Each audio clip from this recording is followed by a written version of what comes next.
They didn't drag women by the hair. They didn't growl like wild beasts. And they definitely didn't spend their days swinging clubs at mammoths. Yet that's the image popular culture has painted of them. Brutish, ignorant cavemen living in dark caves, doing nothing but hunt and eat meat. Wrong. Completely wrong. The truth is, our Paleolithic ancestors were creative, meticulous, intelligent, and highly organized. They crafted tools with a precision that would impress modern engineers. They painted, made musical instruments, and invented symbolic systems. Most importantly, they survived through cooperation, connection, and sharing, not brute force or raw strength. 99% of human history belongs to the Paleolithic era, and yet we know so little about it. Or worse, we know it all wrong. Not because there's no evidence, but because we've refused to look back with fairness and curiosity. Picture this: the sun rises over a limestone ridge. A small group of people quietly steps out of a cave. One carries a spear, another a woven basket. They're not going to hunt because they're violent. They're going because they must eat to live. They're not tending the fire because they're primitive.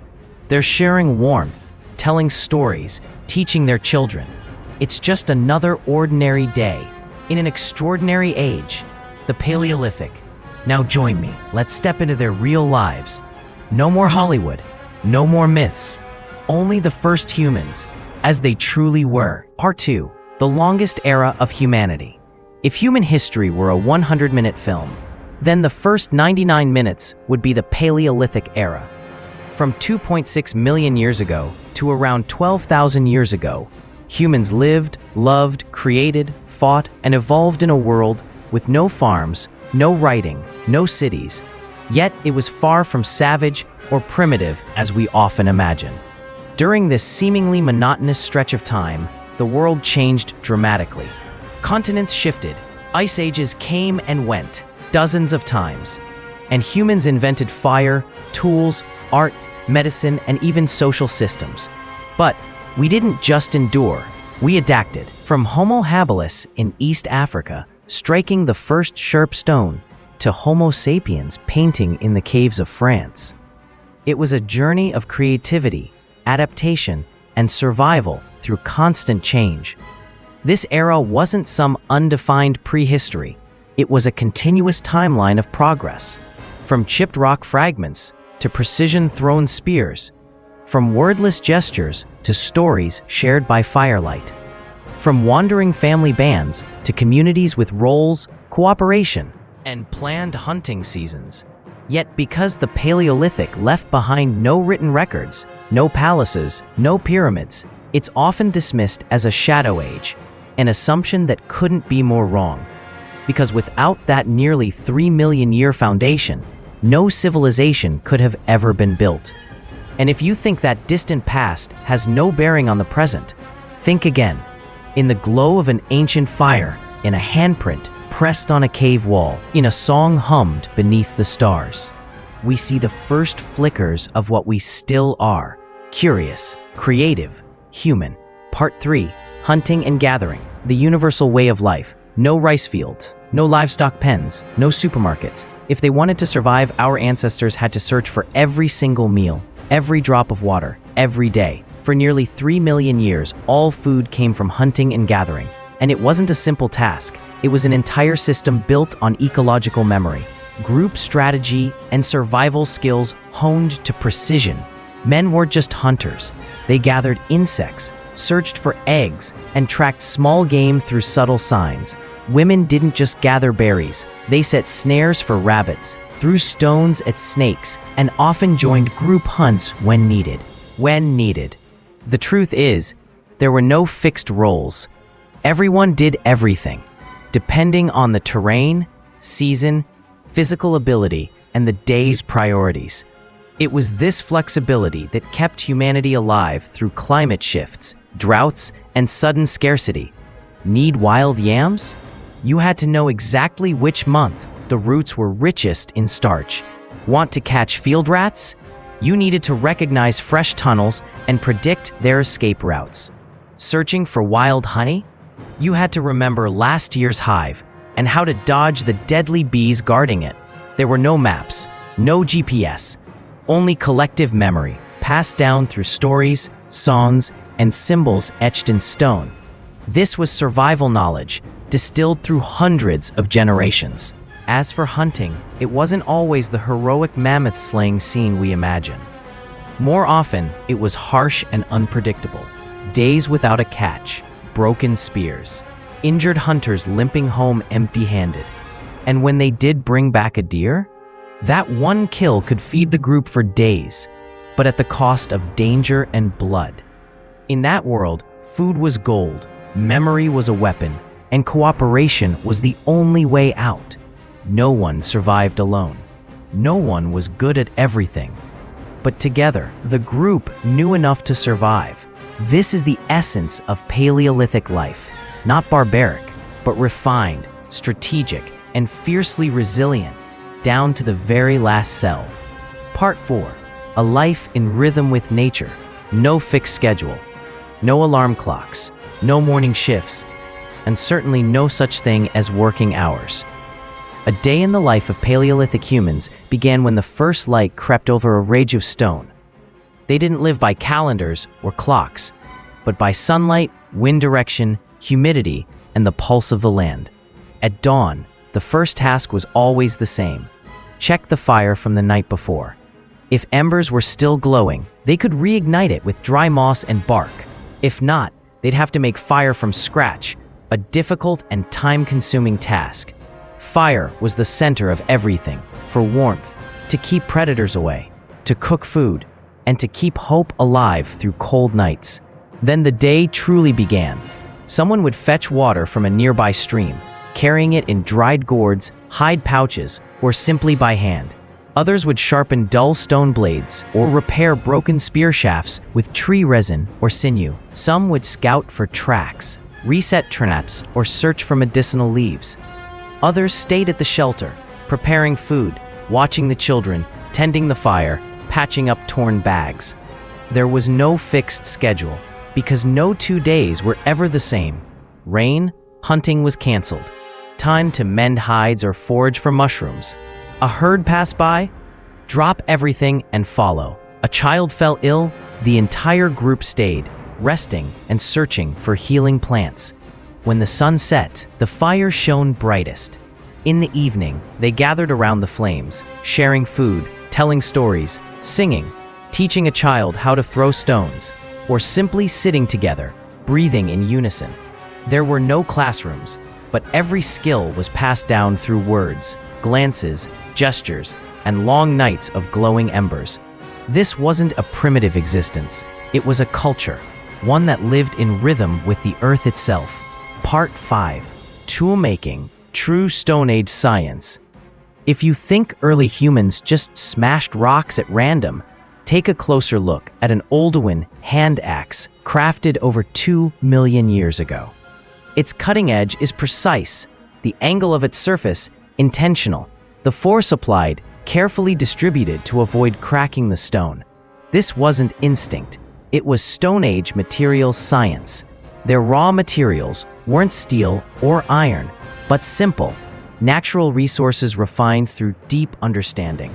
Flint for sharp edges, hardwood for spear shafts and frame supports, animal bones for grinding, drilling, stitching, antler and ivory for their strength, flexibility, and ease of carving.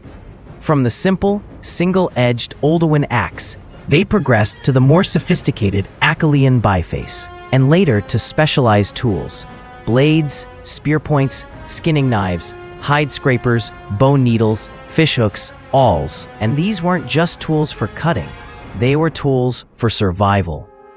A properly sharpened axe wouldn't crack while chopping firewood. A well-shaped spear point wouldn't snap during a hunt. A tightly stitched hide garment could withstand freezing winds for weeks. More importantly, none of this was improvised. Our ancestors selected the right stones, struck them along precise grain directions, tested their elasticity, and knew exactly when to hit hard and when just to flick.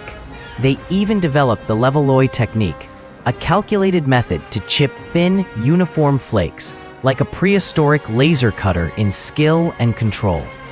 And while wood tools are rarely preserved, the 300,000-year-old wooden spears found in Schöningen, Germany, prove the craftsmanship.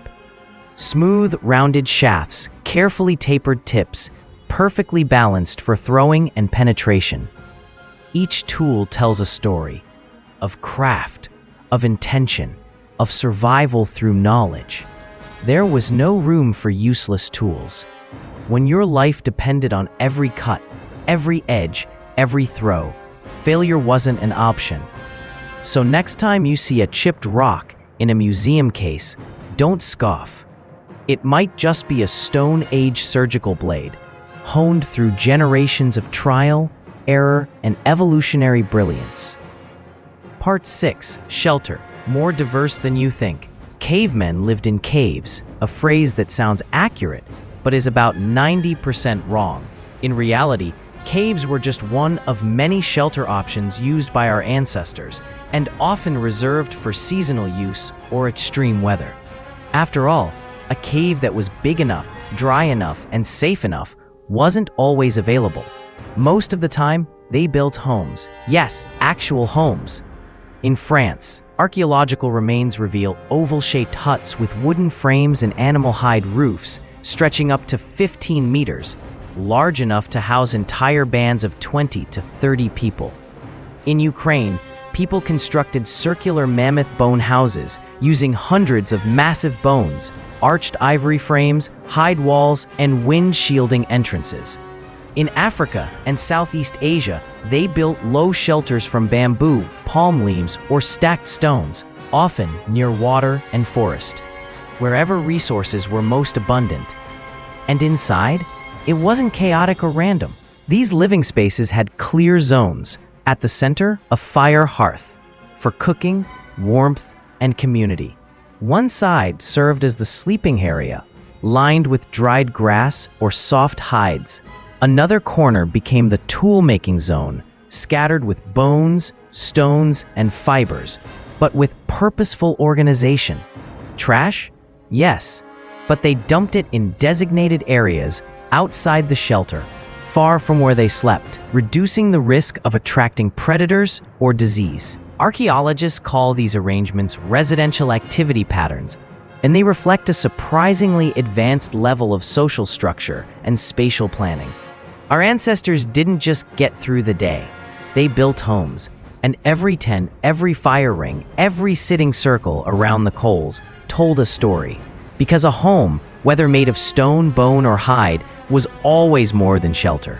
It was a place of safety, of sharing, and of quiet humanity in a wild, unpredictable world. Art 7. Raising and caring, the foundation of community.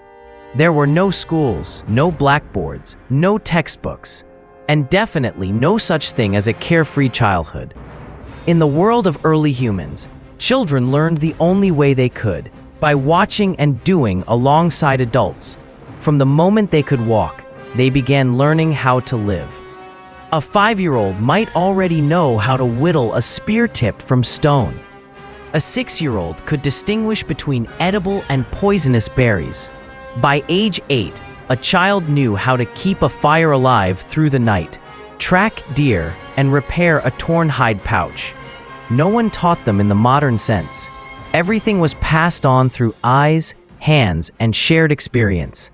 Gathering roots, sitting by the fire, listening to elders recounting stories from times long past. And those elders, they weren't left behind. They were living archives, walking memory banks of the group. Archaeologists have found the skeleton of a Homo erectus elder at Dmanisi, Georgia, 1.8 million years old, who had lost all his teeth, yet lived for years afterward. Or Shanidar I, a Neanderthal who was crippled, blind in one eye, and partially deaf, but still survived into old age thanks to community care. So why care for someone who could no longer hunt or gather? Because they were more than labor. They were memory. They were wisdom. They were proof that human value extended beyond strength or productivity. In a brutal, uncertain world, Mutual care was humanity's sharpest weapon. You were weak, someone carried you. You fell, someone picked you up. You shared meat today, someone shared water tomorrow. No one survived alone, and no one was left behind. That was the unspoken rule of the earliest human communities, and perhaps the very thing that made us truly human. Part 8: Art, Music, and Spirituality.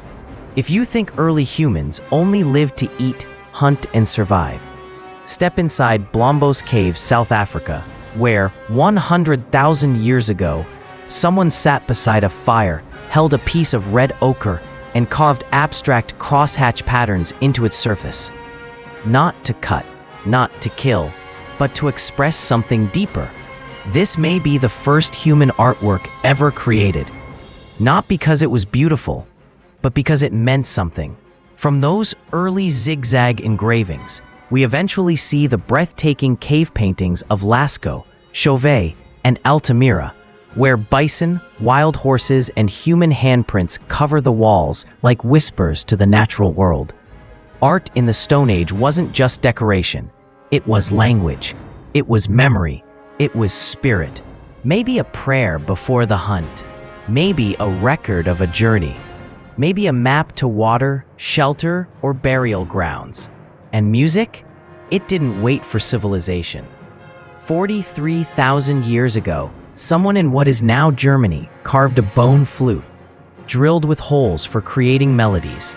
Imagine a group gathered by the fire, one person singing, another tapping stones, another blowing notes into bone. Not for entertainment, but to connect, to tell, to remember, and to feel. And perhaps they dreamed. There's evidence in their carvings.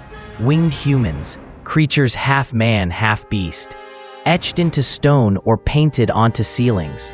Not real animals, but imagined forms, the kind that only humans can conceive. From simple rocks, glowing embers, and handmade instruments, our ancestors created the first sparks of abstract thought.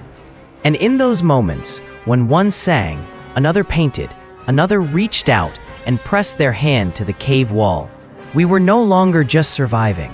We had become human, not because we had language, not because we had tools, but because we had symbols and soul. Part 9: Interaction and cooperation between groups. In popular imagination, early humans lived as small, isolated bands scattered deep in the wilderness, rarely encountering anyone besides wild animals. The truth? The complete opposite. Our ancestors were never truly alone. They were part of a vast web of connection, where fire was shared, tools were traded, and kinship extended beyond blood. Archaeologists have uncovered seashells in mountain settlements, flint from quarries hundreds of kilometers away, and beads made from the teeth of animals not native to the area. This tells us one thing: they traded across mountains, forests, and rivers. But they didn't just trade goods. They exchanged knowledge, stories, and genes. Small bands often met seasonally to hunt large game together, to light communal fires, build shelters, and share meals. And then part ways, taking home not just meat, but new tales, new skills, and sometimes new members. You might think fire was sacred. It was. But fire was also shared between groups. A silent gesture that said, "We come in peace." These gatherings sometimes became early feasts, opportunities to divide the hunt, pair up partners, or give thanks to the land. There were no rulers, no outcasts. Relationships were maintained through gifts, stories, and trust. And this is how, from scattered, wandering families, we became a species with a sense of community and deep social bonds. It wasn't brute strength or sharper weapons that helped us outlast mammoths, cave lions, and glacial winters. It was our ability to connect. Humans were not born to live alone. From the very beginning, we were a species that shared and belonged. Part 10: A lesson for today. Who were they? Who are we? We often call them primitive people, But if they walked into our world today, they might just be the ones living more in harmony with nature than we ever have. They were engineers, shaping stone tools with precise angles and balanced weight. They were artists, leaving behind paintings, sculptures, instruments, and symbols. They were biologists, knowing which plants healed, which nourished, and when to move to survive.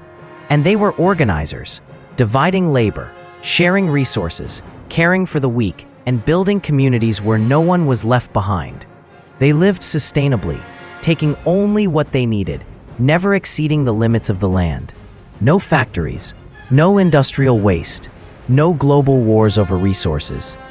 Even in a world of ice, drought, and predators, they endured for millions of years, sustained by collective knowledge and constant adaptability. Meanwhile, in just a few hundred years, we, modern Homo sapiens, have heated the planet, disrupted food chains, pushed thousands of species to extinction, and divided ourselves by borders, beliefs, skin color, and screens. So who, really, were the primitive ones? They weren't unevolved humans. They were people who lived deeply, who connected, who understood limits.